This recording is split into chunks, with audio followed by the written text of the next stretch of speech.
तो हेलो बच्चों, कैसे हैं आप सब। हम आशा करते हैं कि आप लोग अच्छे होंगे, मस्त होंगे और अपनी ज़िंदगी में खुश होंगे। तो बच्चों, आप सब आज हम लोग क्या पढ़ने जा रहे हैं। आज हम लोग का कक्षा 7 का अध्याय 3 है, तीसरा अध्याय पढ़ने जा रहे हैं। जो भी बच्चे मेरे चैनल पर नए हैं, मेरे चैनल को पहले सब्सक्राइब करें, लाइक करें और अपने दोस्तों को भी शेयर करें। तो चलिए चलते हैं, आप बढ़ते हैं अपने वीडियो में आएंगे कि ऊष्मा क्या होता है।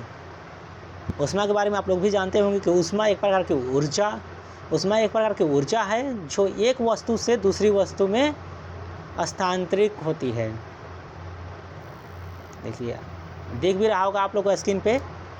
तो जल्दी से जल्दी अपने दोस्तों को भी शेयर कर दीजिए और अपने दोस्त से भी बोलिए कि पहले चैनल को सब्सक्राइब करिए, क्योंकि इसी चैनल के माध्यम से आप लोग का पूरी अक्खा के अक्खा सभी सब्जेक्ट का नोट्स और क्लास मिलेगा। तो आइए हम लोग चलते हैं और चालू करते हैं अपना ऊष्मा चैप्टर का परिचय कि ऊष्मा क्या है। हमारे चारों ओर की वस्तुओं में जो ऊर्जा होती है जिससे वे गर्म होती है एवं जिससे तापमान अधिक से कम स्थान पर प्रवाह होती है, उसे ऊष्मा कहते हैं। आप लोग देख सकते हैं, ऊष्मा एक प्रकार की ऊर्जा है। ऊष्मा क्या है? एक प्रकार की ऊर्जा है। गर्म एवं ठंडी वस्तुएं। गर्म वस्तुएं क्या है कि जिन वस्तुओं का तापमान अधिक होता है वे वस्तुएं गर्म वस्तुएं कहलाती है। जिन वस्तुओं का तापमान अधिक होता है वह वस्तुएं गर्म वस्तुएं कहलाती है। जैसे कि गर्म पानी, सूरज, जलती हुई आग।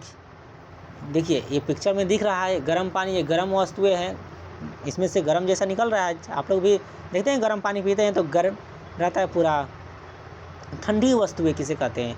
जिन वस्तुओं का तापमान कम होता है वे ठंडी वस्तुएं कहलाती हैं। बर्फ़, ठंडा पानी, फ्रिज। ऊष्मा का महत्व क्या है? ऊष्मा के कारण ही हमारे शरीर का तापमान बना रहता है। ऊष्मा के कारण ही मेरे शरीर का तापमान बना रहता है।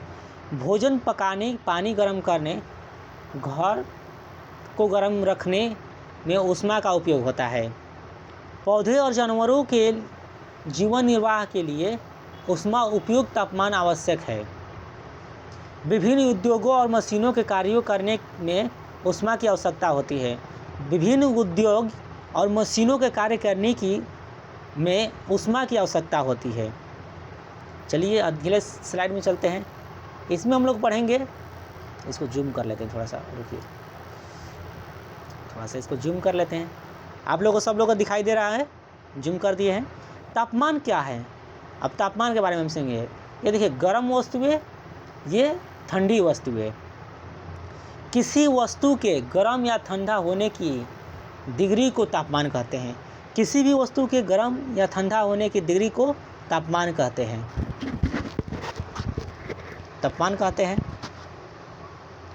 जिन वस्तु का तापमान अधिक होता है वह अधिक गर्म होती है और जिन वस्तु का तापमान कम होता है वह ठंडी होती है। तापमान की इकाई क्या क्या है? देखिए, इकाई में आप नाम है। तापमान की माप के लिए सेल्सियस पैमाने का प्रयोग किया जाता है। तापमान की माप के लिए सेल्सियस पैमाने का प्रयोग किया जाता है। इसकी इकाई डिग्री सेल्सियस होती है। तापमान की इकाई डिग्री सेल्सियस होता है। पानी का हिमांक, बर्फ़ का तापमान 0 डिग्री सेल्सियस होता है। बर्फ़ बनने का तापमान, पानी का हिमांक मतलब कि बर्फ़ बनने का तापमान कितना होता है? 0 डिग्री सेल्सियस। पानी का क्वथनांक मतलब कि उबलने का तापमान 100 डिग्री सेल्सियस पर पानी उबलने लगता है और 0 डिग्री सेल्सियस पर पानी बर्फ़ बन जाता है। थर्मामीटर का परिचय। थर्मामीटर आप सभी ने देखा होगा कि बुखार आता है तो थर्मामीटर का उपयोग होता है बुखार नापने के लिए। थर्मामीटर वह यंत्र है जिसका उपयोग तापमान मापने के लिए किया जाता है। होता है। यह कांच की नली से बना होता है जिसके एक सिर पर द्रव पारा या रंगीन अल्कोहल भरा होता है। देखिए, ये थर्मामीटर का एक चित्र दे दिया। ये बल्ब हो गया, ये द्रव पारा जो बोलते हैं, चमकते रहता है थर्मामीटर में। जो भी थर्मामीटर आपने बुखार नापाया होगा, देखा होगा कि पारा जैसा होता है, चमकते रहता है और स्केल जो 0 डिग्री सेल्सियस पर होता है। और ये कांच की नली है, ऊपरी जो परत होता है वो कांच की नली होता है। प्रयोगशाला में थर्मामीटर ये उपयोग होता है। ऐसे थर्मामीटर रहबे करता है, देखबे करते हैं आप लोग ये। इसे वैज्ञानिक प्रयोगशाला में प्रयोग किया जाता है।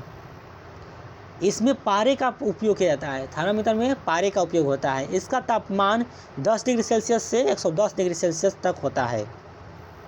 यह डिग्री सेल्सियस को 100 बराबर भागों में बांटा गया है। इससे ऊष्मा की मात्रा को मापने के लिए नहीं बल्कि केवल तापमान मापने के लिए प्रयोग किया जाता है। ये ऊष्मा की गति को मापने के साथ साथ तापमान मापने के लिए भी प्रयोग किया जाता है।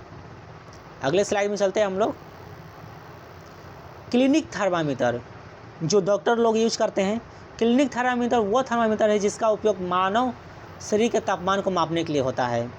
क्लिनिक थर्मामीटर जो डॉक्टर थर्मामीटर यूज करते हैं उसका तापमान शरीर के तापमान को नापने के लिए उसका उपयोग होता है। रेंज क्लिनिक थर्मामीटर का रेंज 35 डिग्री सेल्सियस से 42 डिग्री सेल्सियस तक होता है। जैसे कि आप लोग देख सकते हैं पिक्चर में दिखाया गया है, एक स्केल जैसा थर्मामीटर है। ये पारे का बल्ब है, सक्रिय हुई ये किंग, और ये पारे का रक्स या स्केल जैसा है। उपयोग करने की विधि। क्लिनिक वाला जो थर्मामीटर होता है उसको कैसे उपयोग करें। थर्मामीटर का उपयोग करने से पहले साफ़ कर ले। थर्मामीटर को उपयोग करने से पहले क्या कर ले, साफ़ कर ले। पारे वाले सिरे को धीरे धीरे हिलाकर को 35 डिग्री सेल्सियस से नीचे लाएं। जो पारा वाला सिरा है, ये वाला पारा का जो दिख रहा है चमकने वाला, उस सिरा को 35 डिग्री सेल्सियस पर नीचे लाएं। थर्मामीटर के पारे वाले सिरों को जीभ के नीचे रखें। ये जीभ के नीचे रखा जाता है। मुंह को बंद रखें और लगभग 2 मिनट तक थर्मामीटर को ऐसे ही रखें। 2 मिनट के बाद थर्मामीटर निकालकर आँखों से के सामने रखें और तापमान पढ़ें।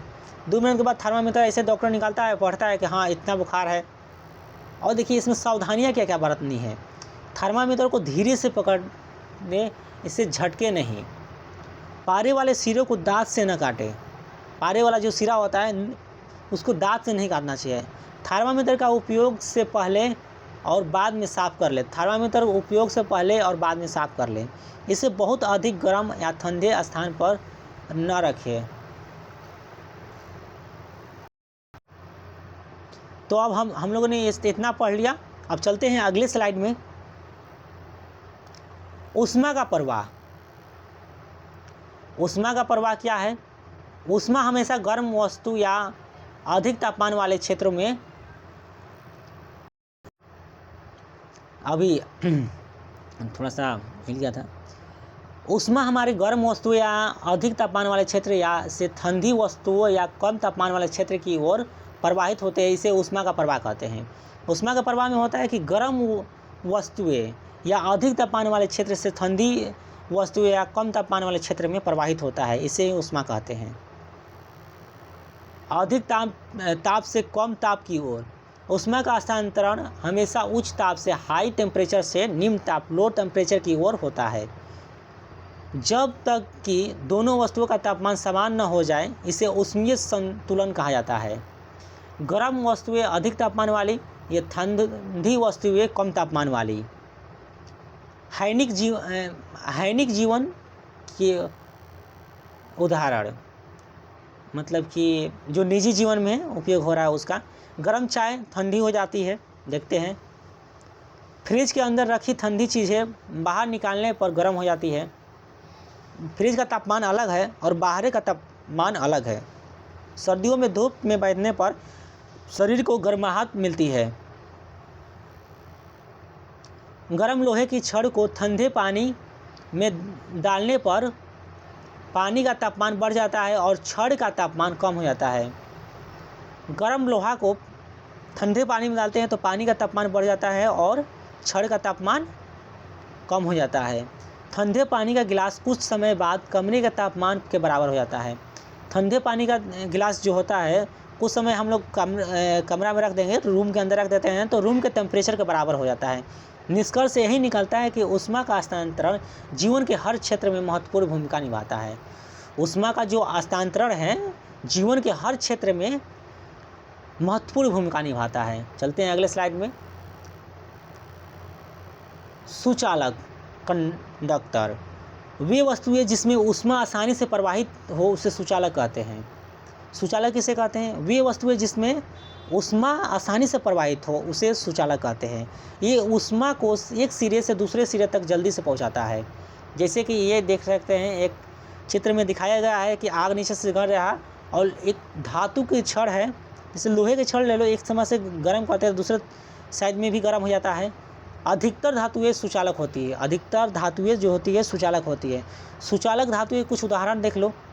धातुएं और अन्य पदार्थ और दैनिक जीवन के उदाहरण और चित्र के साथ दिया गया है। लोहा हो गया, अन्य पदार्थ में सोना, लोहे की कढ़ाई, तांबा, पीतल, तांबे की बर्तन, एल्युमिनियम, स्टील, प्रेशर कुकर जो बनता है, चम्मच, कलछी इत्यादि, चांदी। कुचालक पदार्थ किसे कहते हैं?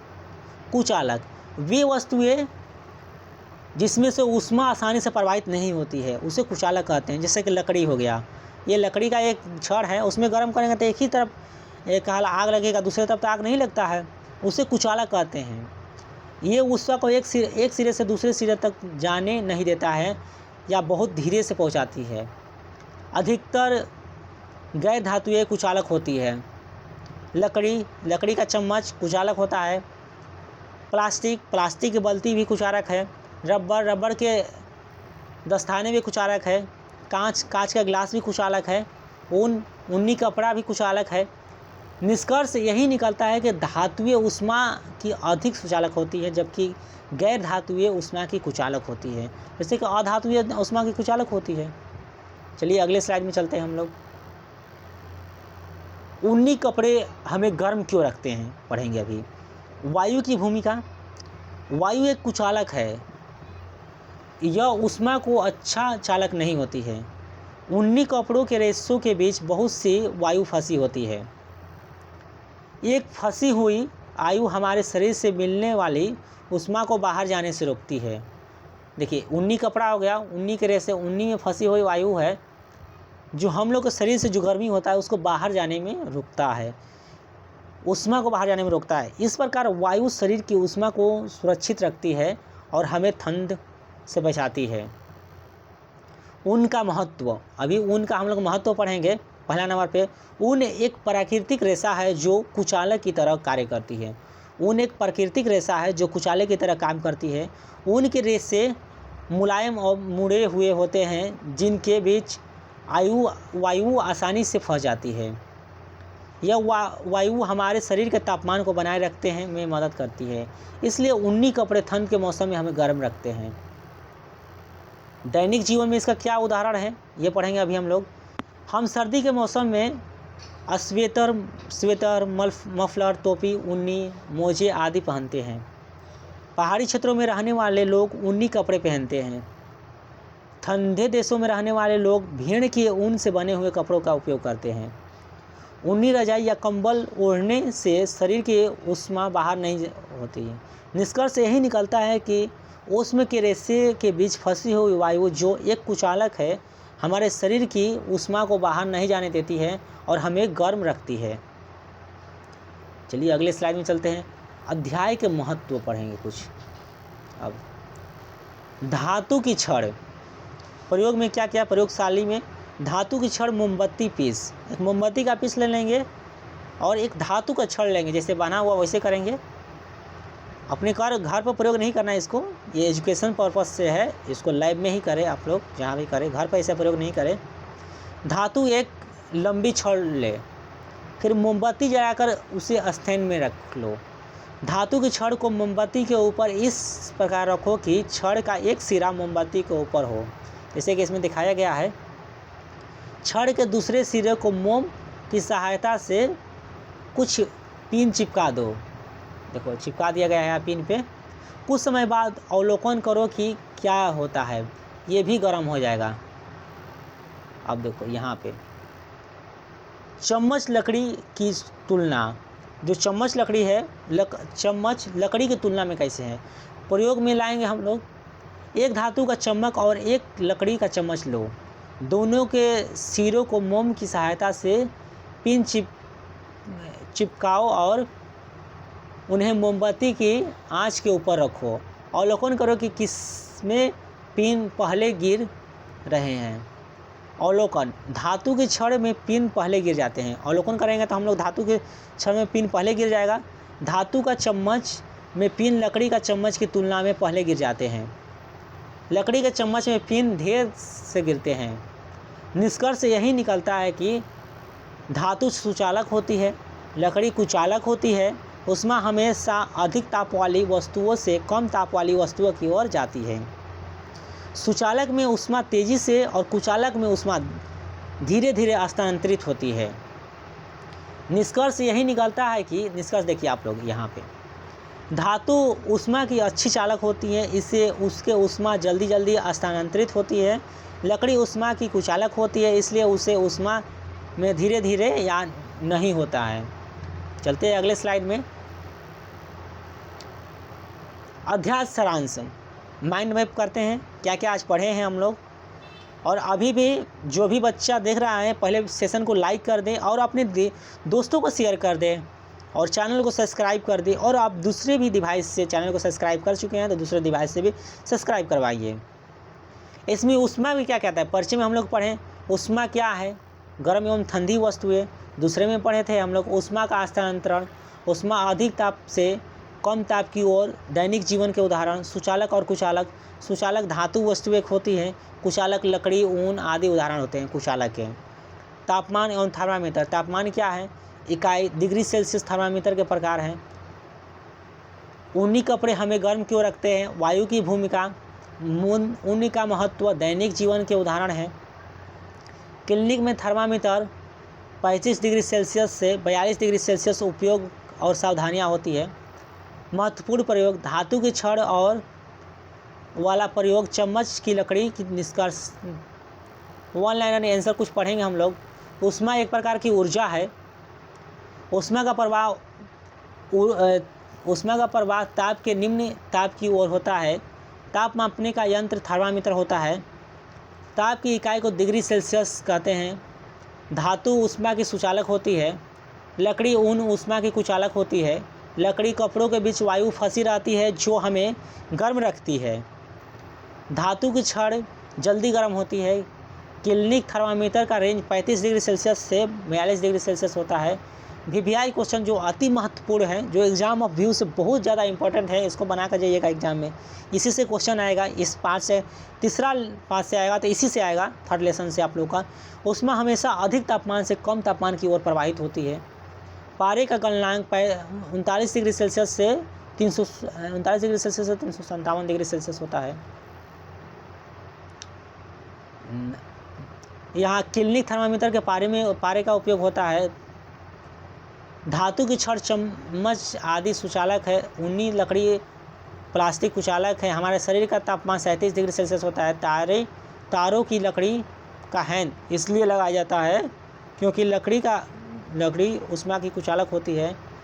प्रश्न को ध्यान से पढ़ें, चित्र को साफ और लेबर सहित बनाएं, परिभाषा को याद करके अपने शब्दों में लिखें, उदाहरण लिखना न भूलें, प्रयोग के क्रम में और निष्कर्ष को जरूर लिखें, उत्तर को बिंदुवादित और साफ साफ सूत्रों में लिखें। ये एग्जाम ऑफ व्यू से हो गया आप लोग का।